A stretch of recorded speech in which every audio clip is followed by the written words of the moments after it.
Hi guys, this is Algebra 1. What we're going to do this week is we're going to look at the parts of the graph, how to look at a graph and find the parts of a graph. So we'll have to define all the parts of a graph. We're also going to look at equations and find parts. I know we did that a little bit last week in the 821 and the 822 videos. But a lot of the stuff that we're going to look at this week is going to have to use factoring. So what I thought I would do is just do a little review of factoring today. Give the 8.1.5 homework because we haven't done that yet.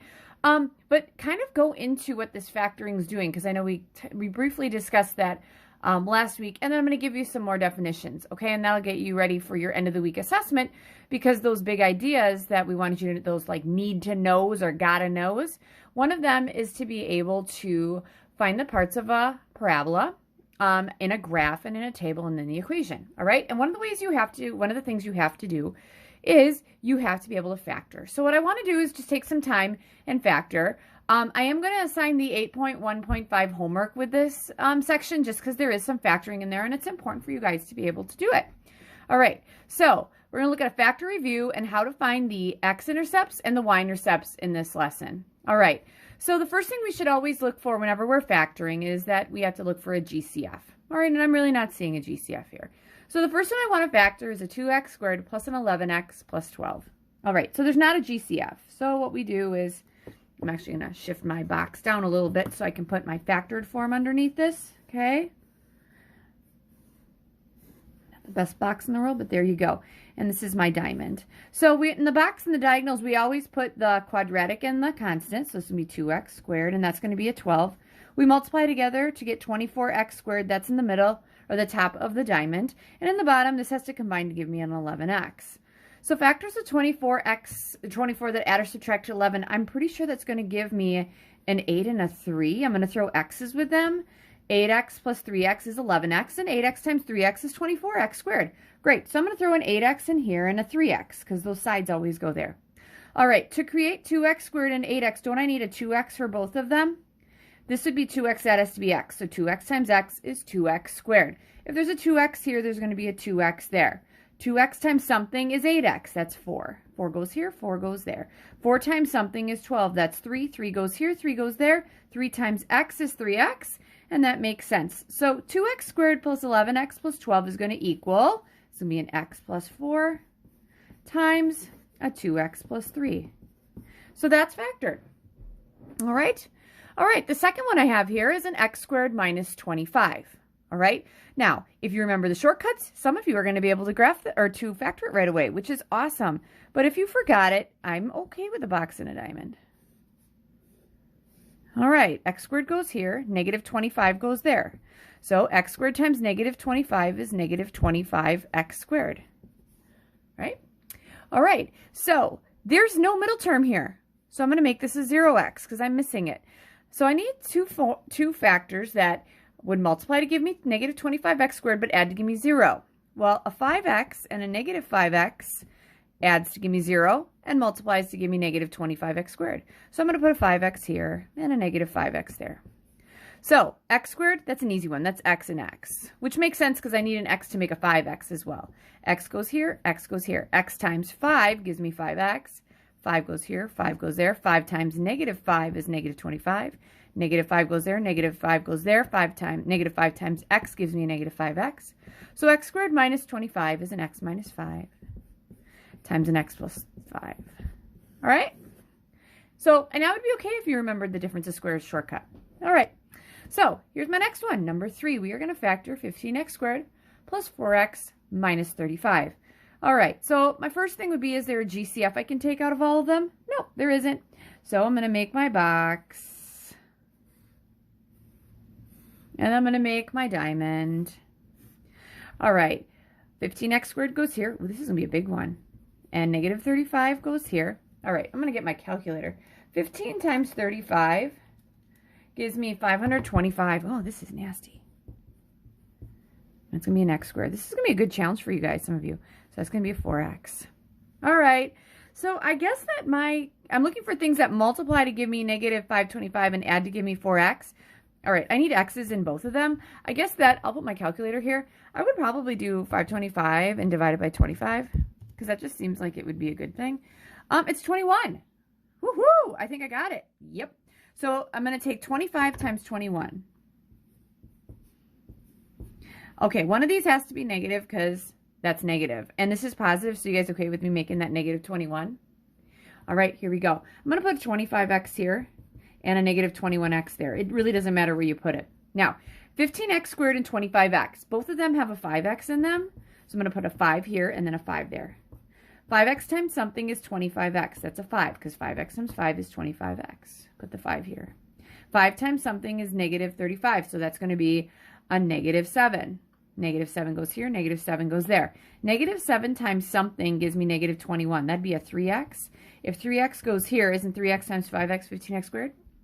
This equals 5x minus 7, right? Times a 3x plus 5. All right. And you can multiply those through, and that's going to give us that original polynomial. All right, next one, number 4. And this is the last of my just factoring for a little factor review today, because we're going to have to factor whenever we find one of the parts. 2x squared minus 14x minus 36. Oh, I'm noticing, don't all these have a factor of 2? Let's take a 2 out. So this would be an x squared minus a 7x minus 18, right? Because 2 times x squared is 2x squared. 2 times negative 7x is negative 14x. 2 times negative 18 is negative 36. This guy, you guys, I am going to try to factor. So separate this a little bit. Here's my box. And there is my diamond, and I'm going to shove this over a little bit. All right. So I'm not worrying about the 2 because this is going to equal 2 times hopefully 2 factors. All right. Don't worry about that 2. X squared is going to be right here. Negative 18 is right there. X squared times negative 18 is negative 18x squared. That has to add to give me negative 7x. So factors of 18 that add or subtract to 7, they both have to have x's. Wouldn't I need a 9 and a 2? To make negative 7, wouldn't that have to be negative 9? And negative 9x times 2x is negative 18x. So I'm going to put a negative 9x here and a 2x there. Does it matter where I put them? No. X squared is going to be x times x. I know that one. If there's an x here, there's an x here. X times something equals negative 9x. When I have to put a negative 9 there, x times negative 9 is negative 9x. Negative 9 goes here, negative 9 goes there. Negative 9 times 2 gives me negative 18. 2 goes here, 2 goes there. 2 times x gives me 2x. So this is going to be an x plus 2 times an x minus 9. That is completely factored. All right, I got a GCF and then those 2 factors. And if I multiply all these together, I get the 2x squared minus the 14x minus 36. All right, so one of the big reasons that we have to, and I think I already talked about the zero product property in the past, one of the reasons we have to know how to factor is because we want to find some x-intercepts, okay? So I'm going to give you some definitions first, okay? And I think what I'm going to do is I'm going to get rid of the y-intercept, and we're going to find the x-intercept first, okay? And then I'll do the definition, and I'll put the work here. Okay, an x-intercept is where a line or a curve intersects the x-axis.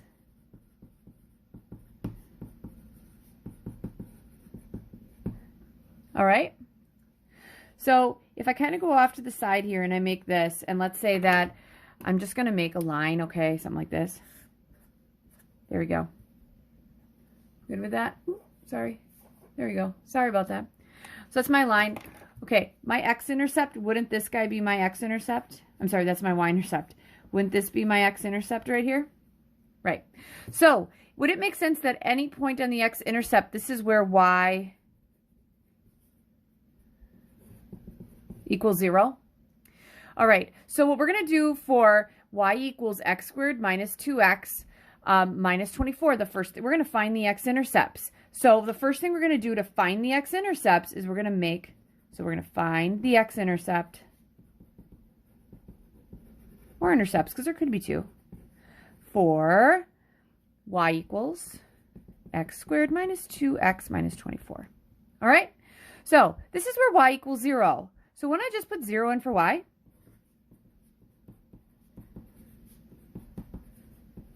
all right, now here's the deal, you guys. In order for me to solve this, okay, I'm going to have to factor this thing because I don't know how to solve it if I don't factor it. I need to use that zero product property. So what I'm going to do is I'm going to go off to the side and I'm going to factor this guy, okay? And hopefully I'm not getting off. Good, we're okay. Here, I can push that over a little bit. All right, x squared goes here. Negative 24 goes there. Multiply those together. That goes on the top here. And the middle guy goes on the bottom.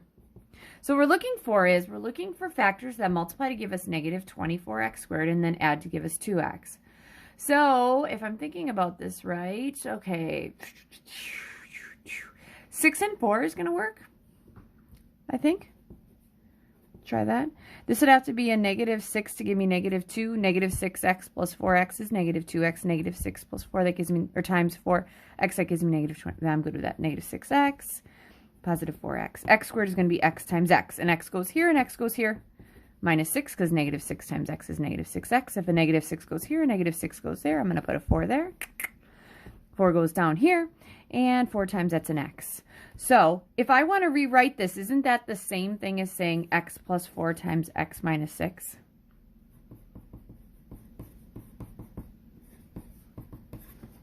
All right.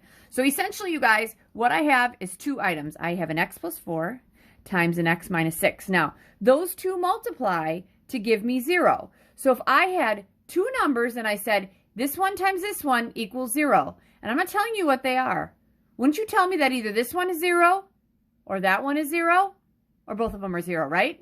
So we're going to say either the first one, which would be x plus 4 equals 0, or the second one, x minus 6 equals 0. We're going to subtract 4 and we're going to add 6. So your x-intercepts here, there would be one of them at, this guy would give us one at 0, negative 4. And this one would give us one at 0, I'm sorry, negative 4, 0. My bad. This is my x coordinate. And then this one's going to be at 6, 0. All right, those are my x-intercepts. So then what I actually have here, you guys, is that I have two equations, don't I? I have two forms. This x squared minus 2x minus 24 is the same thing as an x plus 4 times an x minus 6. So I can use either one when I'm finding other things, all right? Now, your y-intercept.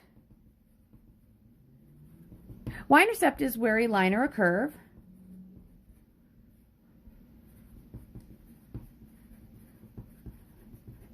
intersects the y-axis.